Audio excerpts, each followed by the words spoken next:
Малко преди да дойда на есенния турнир на Естебан, получих травма на дясното рамо, въпреки това дойдох, защото знам, че тук има много добър спа център, където могат да ми помогнат, така че да завърши, да успея да играя по време на турнира.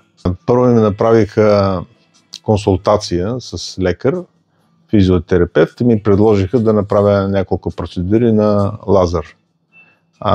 Още първия ден почувствах облегчение, направих втора процедура и мога да се похваля, че вчера играх 6 мача през целия ден и се чувствам много.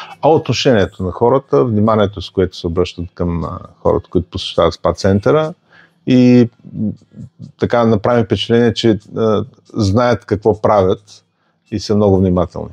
Безусловно, бих препоръчал винаги този спа център, дори и хора, които не почиват тук в базата, да имат възможност да го ползват. И дори моя племенник ме препоръчах вчера да се обърне, той също с операция на коляното, и се надявам да му помогнат. Бил съм на Банско, във Варна, в Албена, но тук наистина направи впечатление, че хората са изключително добре подготвени специалисти, много са внимателни и много отзащити.